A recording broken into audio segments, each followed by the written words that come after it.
திருமந்திரம் நூல் அதை தொடுவதற்கே ஒரு பாக்கியம் வேண்டும்.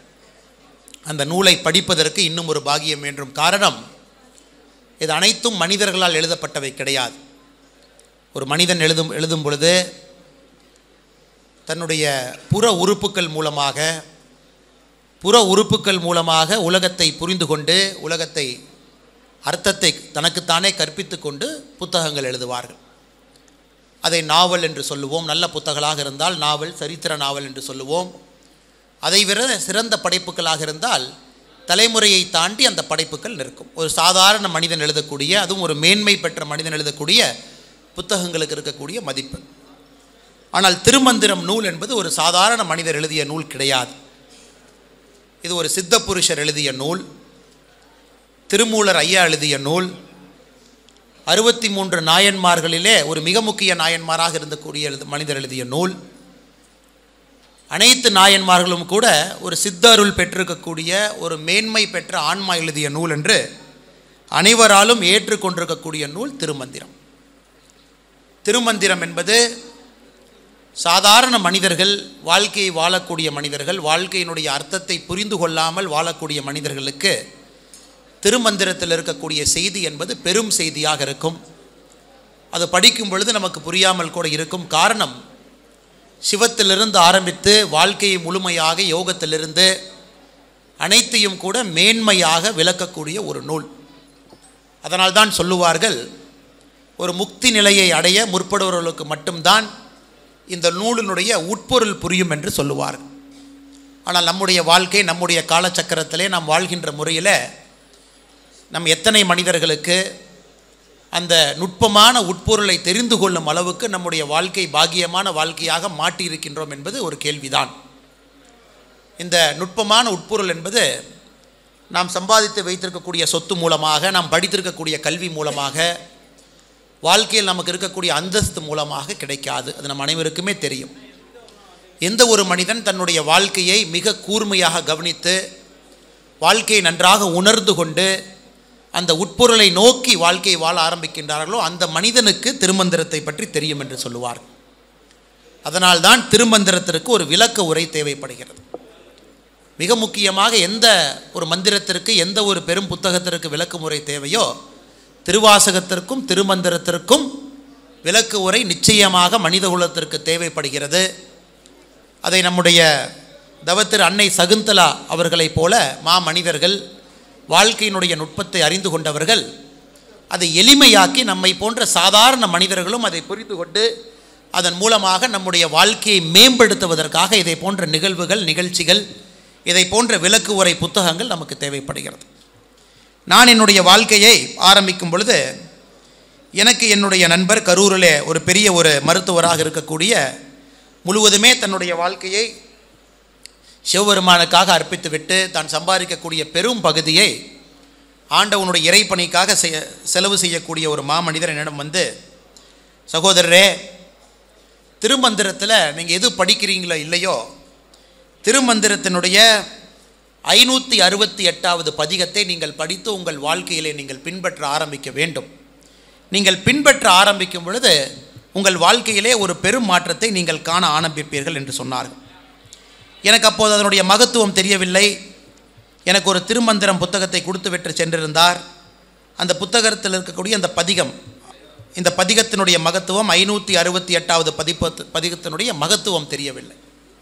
எனக்கு அவர் கொடுத்தது ஒரு 7-8 ஆண்டுகளுக்கு முன்பு. அந்த பதிகத்தை மட்டும் இங்கே ஒரு சிவனடியானாக நம்முடைய தவத்திரு அன்னை சகுந்தலா அவர்கள் முன்பாக இதை படிக்க வேண்டும் என்பது என்னுடைய ஆசை. ஏறுதல் பூரகம் ஈரட்டு வாமத்தால் ஆறுதல், கும்பம் 64 ஊறுதல் 32, ரேசகம் மாறுதல் ஒன்றின் கண் வஞ்சமமாமே என்று இந்த பதிகம். இது நம் அனைவருக்குமே தெரியும். நம்முடைய வாழ்க்கை என்பது நம்முடைய மூச்சு காட்டிலே இருக்கிறது. எந்த ஒரு மனிதன் தன்னுடைய மூச்சை ஆழமாக அதை கண்காணித்து வாழ்க்கையை வாழ ஆரம்பிக்கின்றார்களோ அவருடைய வாழ்க்கை என்பது இறையொருள் வாழ்க்கையாக, இறைவனுக்கு நேர் வாழ்க்கையாக இருக்கும் என்று சொல்வார். உதாரணத்திற்கு நம்முடைய ஆமை, டார்டாய்ஸ் என்று சொல்லக்கூடிய ஆமை 350 ஆண்டுகள் வாழுகின்றது என்று சொன்னால் அதனுடைய மூச்சு, அந்த ஆமை எவ்வளவு நேர்த்தியாக தன்னுடைய மூச்சை கட்டுப்படுத்தி எவ்வளவு நேர்த்தியாக அதனுடைய மூச்சை விடுகின்றது என்பதற்காக ஆமையினுடைய ஆயுட்காலம் மிக அதிகமாக இருக்கிறது. அதன் பின்பு முதலை எடுத்து பார்த்தோம்னா முதலையினுடைய மூச்சும் கூட மிக ஆழமாக, மிக நுட்பமாக, மிக தெளிவாக இருக்கும். முதலையினுடைய ஆயுட்காலமும் அதிகம். நம் வீட்டில் இருக்கக்கூடிய நம்முடைய நாய், அதுவும் மிக முக்கியமான நம் வீட்டில் இருக்கக்கூடிய ஒரு அங்கமாக இப்போது மாறி இருக்கிறது. நாயினுடைய ஆயுட்காலம் குறைவாக இருக்கும், 13 ஆண்டுகள் 12 ஆண்டுகள் இருக்கும். அந்த நாயினுடைய மூச்சை நுட்பமாக பார்த்தால் நமக்கு தெரியும். நாயுடைய மூச்சு உங்களுக்கு தெரியும், இந்த மாதிரி மூச்சு இருக்கும். ஒரு ஆமையினுடைய மூச்சு பார்த்தீங்கன்னா அதெல்லாம் ஒரு நிமிஷத்துக்கு ஒரு மூச்சு விடக்கூடிய ஒரு மிருகம். 350 ஆண்டுகள் வாழுகின்றது.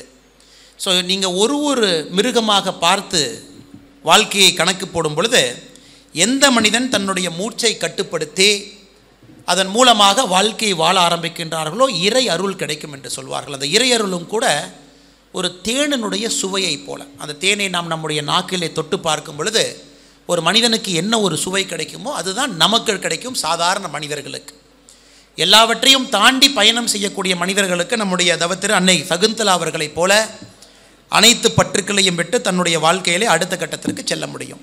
இந்த 468வது பதிகம் என்ன சொல்லுகிறது? குறிப்பாக நம்முடைய மூச்சு என்பது உள்ளே இழுக்கின்றோம், மூச்சை உள்ளே வைத்திருக்கின்றோம், மூச்சை வெளியே விடுகின்றோம். ஒரு மூச்சு என்பது 3 பகுதியும் சேர்ந்தது தான் ஒரு மூச்சு. அது திருமந்திரத்திலே நம்முடைய திருமூலர் அவர்கள் மிக அற்புதமாக சொல்லுகின்றார். உங்களுடைய மூச்சை உள்ளே இழுக்கும்போது அதை பூரக்கம் என்று சொல்லுகின்றோம். பூரக்கம் என்பது மூச்சை உள்ளே இழுக்கின்றீர்கள். அந்த மூச்சை உங்களுடைய 2 மூக்கையும் கூட நாடித்துவரங்களை நீங்கள் நாசித்துவரங்களை முழுமையாக அடைத்து வைத்து உள்ளே இருக்கும் பொழுது அதை கும்பகா என்று சொல்லுகின்றோம். அந்த மூச்சை வெளியே விடும் பொழுது ரேச்சக்கா என்று சொல்லுகின்றோம். பூரக்கா, கும்பக்கா, ரேச்சக்கா என்று சொல்லுகின்றோம். இந்த படிதத்தை படிக்கும் பொழுது பதிகத்திலே மிக தெளிவாக சொல்லியிருக்கின்றார்கள். உங்களுடைய மூச்சு எப்படி இருக்க வேண்டும் என்றால் 16 மாத்திரை அது பூரக்கவாக இருக்க வேண்டும், 64 மாத்திரை அது கும்பகவாக இருக்க வேண்டும், 32 மாத்திரை அது ரேச்சக்கவாக இருக்க வேண்டும் என்று சொல்லுகின்றார். இதை நாம் அனைவரும் கூட அடுத்த மாத்திரை என்னென்று சொல்லுவோம். அதையும் கூட நம்முடைய அற்புதமான தமிழ் மொழியிலே அந்த மாத்திரைக்கான அளவு காலத்தையும் நிர்ணயித்திருக்கின்றார். அதனால்தான் நம்முடைய தமிழ் மொழி என்பது ஆன்மீக மொழி மட்டுமல்ல, இது ஒரு அறிவியல் சார்ந்த மொழியாக இருக்கிறது. ஆன்மீகமும் அறிவியலும் கலந்தது தான் நம்முடைய தமிழ் மொழி இருக்கிறது. அதனால்தான் தமிழ் மொழியிலே வரக்கூடிய அனைத்து பதிகளுங்களும் கூட இறைவனை தொட்டுக்கொண்டே இருக்கக்கூடிய மொழியாக, திருவாசகத்திலிருந்து திருமந்திரத்திலிருந்து இறைவனை தொட்டு கொண்டிருக்கக்கூடிய பதிகங்களாக இருக்கிறது. ஆ என்று சொல்லும் பொழுது அது ஒரு மாத்திரை, ஆ என்று சொல்லும் பொழுது அது 2 மாத்திரை. அதே நீங்கள் சிவா சிவா என்று சொல்லும் பொழுது அது 4 மாத்திரையாக இருக்க வேண்டும் என்று சொல்லுகின்றார்கள். அதே போல் உங்களுடைய மூச்சை உள்ளே இழுக்கும் பொழுது அது 16 மாத்திரை அளவுக்கு, 16 முறை தமிழிலே ஆ என்று சொல்லும் அளவுக்கு உங்களுடைய மூச்சு உள்ளே இருக்க வேண்டும். 64 முறை ஆ என்று சொல்லும் அளவுக்கு 64 மாத்திரை அளவில் மூச்சு உள்ளே இருக்க வேண்டும்.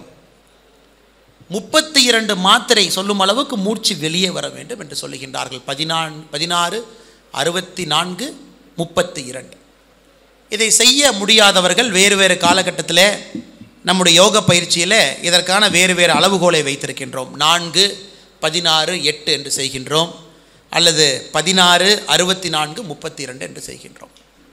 அந்த மாமனிதர் எனக்கு சொன்னது, இந்த திருமந்திரத்தில் இருக்கக்கூடிய இந்த ஒரு விஷயத்தை மட்டும் நீங்கள் செய்ய ஆரம்பியுங்கள்.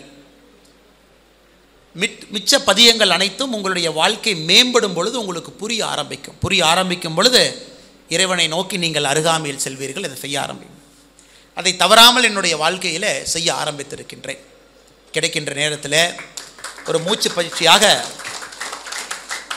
பூரக்கா, கும்பக்கா, ரேச்சக்கா இதை செய்யும் பொழுது உங்களுக்கே தெரியும், உங்களை அறியாமல் உங்களுடைய மனது சமநிலைமையோடு இருக்கும். வெற்றி, தோல்வி, புகழ், மக்கள் உங்களை திட்டுவதாக இருக்கட்டும், வீட்டில் இருக்கக்கூடிய பிரச்சனைகளாக இருக்கட்டும், அனைத்தையும் கூட திடமாக சமநிலையோடு அணுகக்கூடிய வாய்ப்பு நம்முடைய திருமந்திரத்தில் இருக்கிறது. திருமந்திரத்தில் என்னை போன்ற ஒரு எளிய சிவனடியான் ஒரு பதிகத்தை என்னால் பின்பற்ற முடிகிறது. இங்கே இருக்கக்கூடிய நிறைய மனிதர்கள், என்னை விட அதிக மனிதர்கள் வாழ்க்கையிலே மேம்பட்டிருக்கின்றார்கள். தினமும் கூட இறைவனையே தன்னுடைய வாழ்க்கையிலே ஒரு பெரிய அங்கமாக வைத்து தன்னுடைய வாழ்க்கையை வாழ்ந்து கொண்டிருக்கின்றார். உங்களுக்கு நிச்சயமாக திருமந்திரத்தில் இதை போன்ற 1008 பொக்கிஷங்கள் இருக்கிறது. அது ஒன்றுமே நம்முடைய வாழ்க்கையை மேம்படுத்துவது. யோகக்கலை என்பதே மிக ஆழமாக திருமந்திரத்தில் சென்றிருக்கின்றார். பிராணாயமா, நாம் பேசுவது பிராணாயமா, மிக ஆழமாக சென்றிருக்கின்றார். அதையெல்லாம் தாண்டி நம்முடைய வாழ்க்கையிலே மிக உச்சகட்டம் என்பது சமாதி என்று சொல்லுகின்றோம். அது யோகக்கலை எல்லாம் தாண்டி கடைசியாக நாம் செல்லுகின்றது சமாதி. அதனால்தான் நம்முடைய முன்னோர்கள் ஒரு காலகட்டத்தில் தான் எப்போது இறக்கப் போகின்றேன் என்றும் கூட சொல்லும் அளவுக்கு நம்முடைய முன்னோர்கள் வாழ்ந்தார்கள். இந்த திதியில், இந்த நாளில், இந்த டைமில் நான் என்னுடைய உயிர் என்னுடைய உடலை விட்டு பிரிந்து சென்றிருக்கும். அதனால் உற்றார்கள் உறவினர்கள் வீட்டுக்கு வந்து என்னையை பார்த்துட்டு போங்கன்னு ஒரு 100 ஆண்டுகளுக்கு முன்பு சாதாரணமாக சொல்லுவார்கள். சாதாரணமாக நம்முடைய பெரியோர்கள்லாம் அவங்களுடைய வீட்டுக்கு போய் கரெக்டாக அந்த நேரத்தில் அவர்கள் இறை சமாதி இறங்குவார்கள் அல்லது உயிர் பிரியும். அந்த அளவுக்கு நம்முடைய தமிழ் இலக்கியத்தில், குறிப்பாக நம்முடைய தமிழ் நூட்களில், குறிப்பாக நம்முடைய ஆண்டோர்கள் சான்றோர்கள், குறிப்பாக நம்முடைய சித்த புருஷர்கள் நமக்கு வாழ்க்கையை விலக்கிவிட்டு சென்றிருக்கின்றார்கள். ஆனால் இன்றைக்கி நாம் ஒரு விஷயத்துக்குமே விஞ்ஞானத்தினுடைய துணையை தேடுகின்றோம். இத்தனை ஆண்டுகள் கழித்து இதற்கெல்லாம் ஒரு நாள் குறியீடு சொல்ல முடியாத புத்தகம் அது. நாள் குறியீடு கிடையாது. மிச்ச மதத்திற்கெல்லாம் ஒரு நேரம் சொல்லலாம். இயேசு கிறிஸ்து அவர்கள் பிறந்த நாளிலிருந்து நம்முடைய நூற்றாண்டை கிமு கிபி என்று சொல்லுகின்றோம். ஸோ இயேசு கிறிஸ்து அவர்கள் பிறந்து இன்றைக்கி 2022 ஆண்டுகள் ஆகியிருக்கிறது. அதனால் நம்மால் ஒரு வரையறுத்து சொல்ல முடியும். அதே போல் இஸ்லாமிய மதத்திலே ப்ராஃபெட் முகமது அவர்கள் 7ஆம் நூற்றாண்டிலே பிறந்தார்கள். அதன் பின்பு இந்த 13 நூற்றாண்டுகள் நாம் அந்த இஸ்லாமிய மதத்தை பின்னோக்கி பார்க்க முடியும், எப்படி மதம் வளர்ந்து வந்திருக்கிறது என்று. ஆனால் இந்து மதம் என்கின்ற வார்த்தையே தவறான ஒரு வார்த்தை. காரணம், பிறப்பு இருந்தால் மட்டும்தான் அதற்கு மதம் என்று சொல்லுவோம். கோட்பாடுகள் இருந்தால் மட்டும்தான் மதம் என்று சொல்லுவோம். இப்படித்தான் ஆண்டவனை பார்க்க வேண்டும் என்று சொன்னால்தான் அதை மதம் என்று சொல்லுவோம். மதம் என்று சொன்னாலே அதற்கு கட்டுப்பாடு இருக்கிறது. நம்மை கட்டி போட்டு இருக்கின்றார்கள். இப்படித்தான் வாழ்க்கையை வாழ வேண்டும் என்று சொல்லிக் கொடுப்பது ஒரு மதம். அதனால்தான் நம்முடைய இந்துவை வாழ்வியல் முறை என்று சொல்லுகின்றோம். ஒரு வாழ்க்கையை எப்படி வாழ வேண்டும் என்பதை உள்ளர்த்தமாக கொண்டிருப்பது தான் ஒரு இந்து வாழ்வியல் முறை என்று சொல்லுவோம். இதைத்தான் சுவாமி விவேகானந்த அவர்கள் சிக்காகோவுக்கு 1893 சென்று அந்த மிகப்பெரிய அந்த பேச்சை பேசிய பொழுது அவருக்கு முன்பு 18 மனிதர்கள் பேசினார்கள். அந்த நிகழ்வே உலகத்தில் இருக்கக்கூடிய எல்லா மதத்தில் இருக்கக்கூடிய ஒரு தலைவர்களை கொண்டு வந்து அமர வைத்து உலகத்தில் எந்த மதம் சிறந்தது, எந்த மதம் புண்ணியமானது என்பதற்கான தலைப்பு. விவேகானந்தர் அவர்களுக்கு முன்பு 18 பேர் பேசியிருந்தாங்க. 19ஆக விவேகானந்தர் அவர்கள் பேச ஆரம்பித்த பொழுது அவருடைய உரையை துவங்கும் முன்பு இப்படி பேசியிருப்பார். என்னுடைய அருமை சகோதர சகோதரிகளே என்று சொல்லியிருப்பார். எல்லோருக்குமே ஒரு ஆச்சரியம். என்னுடைய மதத்தில் பிறந்தால் மட்டும்தான் நீ சகோதர சகோதரி, என்னுடைய மத நம்பிக்கை இருந்தால் மட்டும்தான் நீ சகோதர சகோதரி. ஆனால் எப்படி இவ்வளவு தூரத்திலிருந்து இந்தியாவிலிருந்து காவியுடை அணிந்து வந்திருக்கக்கூடிய ஒரு மனிதன், 32, 33 வயது இருக்கக்கூடிய ஒரு மனிதன் மேடையிலே மைக்கை எடுத்து அனைவரும் என்னுடைய சகோதர சகோதரிகள் என்று சொல்லுகின்றானே, இது எப்படிப்பட்ட மதமாக இருக்கும் என்று மக்கள் கற்பனை செய்ய ஆரம்பித்த பொழுது விவேகானந்த அவர்கள் இன்னும் ஒரு படி சென்றார். எனக்கு நான் வந்திருக்கக்கூடிய இந்த வாழ்வியல் நெறியை மதம் என்று சொல்வதற்கு இங்கே ஆசை கிடையாது. ஆனால் எனக்கு முன்பு பேசிய அந்த 18 மனிதர்களும் கூட மதம் என்று பேசியிருக்கின்றார்கள். என்னுடைய மதம் இப்படி வந்திருக்கிறது என்று சொல்லியிருக்கின்றார்கள். அவர்கள் எல்லாம் மதம் என்கின்ற வார்த்தையை பயன்படுத்துகின்ற காரணத்தினால் நானும் சொல்லுகின்றேன், அந்த மதங்களுக்கெல்லாம் தாய் மதமாக இருக்கக்கூடிய இந்து வாழ்வியல் நெறியிலிருந்து நான் வந்திருக்கின்றேன் என்று சொல்லியிருக்கின்றார்கள். எதற்காக இதை இங்கே பயன்படுத்துகின்றோம்? அதிகமாக இதை பற்றி நாம் பேசியிருக்கின்றோம். விவேகானந்தனுடைய வாழ்க்கை நமக்கு தெரியும். பட் இங்கே எதற்காக இதை குறிப்பிட்டு சொல்லுகின்றோம் என்றால், இந்த திருமந்திரத்திலே சொல்லியிருக்கக்கூடிய அனைத்து விஷயங்களும் கூட நம்முடைய வாழ்வியல் நெறி, வாழ்வியல் முறை, ஒரு வாழ்க்கை எப்படி வாழ வேண்டும் என்று சொல்லிக் கொடுப்பது தான் இந்து வாழ்வியல் நெறியினுடைய மிக முக்கிய நோக்கமாக இருக்கிறது. அதனால்தான் முற்றும் அறிந்த முற்றும் துறந்த மனிதர்கள் இந்து மதத்தில் மட்டும்தான், இந்து வாழ்வியல் முறையில் மட்டும்தான் பார்ப்பீங்க. மிகப்பெரிய மனிதர்களாக இருந்தாலும் கூட இந்த மதம் மட்டும்தான் சொல்லுகிறது, கடைசியாக உங்களுடைய வாழ்க்கை நிறைவு பெற வேண்டும் என்றால் அனைத்தையும் விட்டு வனவாசம் செல்ல வேண்டும் என்று சொல்லுகின்றோம். நமக்கு பிடித்திருக்கக்கூடிய விஷயம், நாம் செய்யக்கூடிய விஷயம், வாழ்க்கையிலே அதிக பிடித்த ஒரு விஷயத்திலே நாம் இருந்தாலும் கூட ஒரு காலகட்டத்திலே மனிதனுடைய 4வது வாழ்க்கை பாதையிலே செல்லும் பொழுது அனைத்தையும் துறைந்துவிட்டு இறை வழிபாட்டோடு ஒரு சாதாரணமான இயற்கையோடு பஞ்சபூதங்களோடு ஒன்றியிருக்கக்கூடிய வாழ்வை நீங்கள் ஆரம்பித்தால் மட்டும்தான் உங்கள் வாழ்க்கை நிறைவு பெறும் என்று சொல்லுகின்றோம். இது எந்த மதத்திலும் கூட இதை போல் சொல்வது கிடையாது. அனைத்து மதத்திலும் கூட இயற்கை என்பது நம்முடைய வாழ்க்கை வாழ்வதற்கு உருவாக்கப்பட்டது என்று சொல்லுவார். அது கிறிஸ்தவ மதமாக இருந்தாலும் சரி, இஸ்லாமிய மதமாக இருந்தாலும் சரி, எந்த மதமாக இருந்தாலும் வெளியே இருக்கக்கூடிய அனைத்து இயற்கை வளங்களும் உங்களை மேம்படுத்த இருக்கிறது என்று சொல்லுவோம். ஆனால் நம்முடைய வாழ்வியல் நெறியில் மட்டும்தான் இயற்கை என்பது நமக்காக இல்லை, இயற்கைக்காக நாம் இருக்கின்றோம் என்கின்ற மிகப்பெரிய ஒரு நுட்பொருள் அறிவு நம்முடைய மதத்தில் இருக்கிறது. அதனால் இந்த காலகட்டத்தில் குறிப்பாக நம்முடைய இளைஞர் பெருமக்களுக்கு இந்த சோஷியல் மீடியா ஜென்ரேஷனில் அதிகமான விஷயங்கள் தெரிந்திருப்பது ஞானம் என்று நினைக்கின்றோம். அது ஞானம் கிடையாது. அதிகமான விஷயங்கள் எனக்கு தெரியும் ஞானம் என்பது குறைவான விஷயங்கள் தெரிந்தாலும் கூட அதனுடைய நுண்பொருளை உணர்வது ஞானம். அதை இதை போன்ற நூட்கள் இங்கே கொண்டு வந்து குறிப்பாக நம்முடைய தவத்திரு அன்னை சகுந்தலா அவர்கள் மிக முக்கியமான திருமந்திர நூல், திருமந்திரம் என்கின்ற வார்த்தையை சொல்லுவதற்கே ஒரு தகுதி வேண்டும் என்று சொல்லுவார்கள். எனக்கு அந்த தகுதி இருக்கிறதா என்பது எனக்கு தெரியாது. இருந்தாலும் சிவனடியார்கள் முன்பு திருமந்திரம் என்கின்ற வார்த்தையை நான் பயன்படுத்துகின்றேன். திருமந்திரம் என்கின்ற புத்தகத்தை படிப்பதற்கு ஒரு தகுதி வேண்டும் என்று சொல்லுவார்கள். தகுதி இல்லை என்றாலும் கூட அந்த தகுதியை நம்மால் வளர்த்து கொள்ள முடியும். திருமந்திரத்தினுடைய புத்தகத்தினுடைய உரையை எழுதுவதற்கு ஒரு தகுதி வேண்டும் என்று சொல்லுவார்கள். அனைத்தையும் துறந்தவர்களால் மட்டும்தான் அது முடியும். சாதாரண மனிதர்களால் உரையை எழுத முடியாது. அதைத்தான் இன்று நம்முடைய ராஜகோகில அறக்கட்டளை அதை செய்திருக்கின்றார்கள். நிறைய பேர் கேட்பாங்க, இப்போ புதுசாக நம்முடைய தமிழ்நாட்டில் பார்த்தீங்கன்னா இந்த கடந்த 70 ஆண்டுகளாக எதை பேசினாலும் கூட அரசியல்வாதிகள் மக்கள் அதிகமாக பேசுவது ப்ரூஃப் இருக்கான்னு கேட்பாங்க. சயின்ஸ் இருக்கா? திருமந்திரத்தில் நீங்கள் சொல்கிறீங்க இவ்வளோ விஷயங்கள் இருக்குது, யோகத்தை பற்றி சொல்கிறீங்க, இவ்வளோ விஷயங்களை சொல்கிறீங்க, சமாதியை பற்றியெல்லாம் பேசுகிறீங்க, உச்சகட்ட நிலை என்று சொல்லுவீர்கள், இதுக்கெல்லாம் ப்ரூஃப் இருக்கான்னு. நீங்கள் ஒன்றுமே இல்லை, திருமந்திரத்தினுடைய யோகிக் ப்ரீத்திங் அப்படின்னு நீங்கள் கூகுளில் சர்ச் பண்ணணும். யோகிக் ப்ரீத்திங் ஆஃப் திருமந்திரம் அப்படின்னு நீங்கள் சர்ச் பண்ணிங்கன்னா அமெரிக்கா, ஐரோப்பியா, ஜப்பானீஸ் பல்கலைக்கழகத்தில் எத்தனை ஆராய்ச்சி கட்டுரைகள் திருமந்திரத்தினுடைய 468வது தொகுப்பை பற்றி எத்தனை ஆராய்ச்சி கட்டுரைகள் இருக்குது, பிஹெச்டி இருக்குது, நீங்களே பாருங்கள். அதில் குறிப்பாக என் முன்னாடி ஒரு ஆராய்ச்சி கட்டுரை நான் வைத்திருக்கின்றேன். நம் உடம்பில் இருக்கக்கூடிய பயோ மார்க்கர், நம்ம உடம்பில் நிறைய பயோ மார்க்கர் உள்ளே இருக்கும். அந்த பயோ மார்க்கர் வந்து கேன்சர் வருவதை பற்றி டிட்டர்மைன் பண்ணும், சுகர் இருப்பதை பற்றி சொல்லும், பிபி இருப்பதை பற்றி சொல்லும். அந்த பயோ மார்க்கர் அதை ஒரு யோகிக் ப்ரீத்திங் மூலமாக அந்த பயோ மார்க்கரில் இருக்கக்கூடிய இன்ஃப்ளமேஷனை எந்த அளவுக்கு குறைக்க முடியும். உடம்பத்தில் இருக்கக்கூடிய அனைத்து நோய்களுமே இன்ஃப்ளமேஷன் மூலமாக வருது. காய்ச்சல் உடம்புக்குள்ள இன்ஃப்ளமேஷன், சுகர் இன்ஃப்ளமேஷன், எல்லோருக்குமே ஒரு இன்ஃப்ளமேஷன் உடம்புக்குள்ளே இருக்குது. அதை வலிதுவத்வால், அமியி வக்கலிஸ்ட், சுந்தர வடிவேல் பாலசுப்ரமணியம் அவர்கள் 3 பேர் எழுதிய ஆராய்ச்சி கட்டுரை ஒரு அமெரிக்காவில் இருக்கக்கூடிய மிக முக்கியமான பல்கலைக்கழகத்தில் இதை செய்கிறாங்க.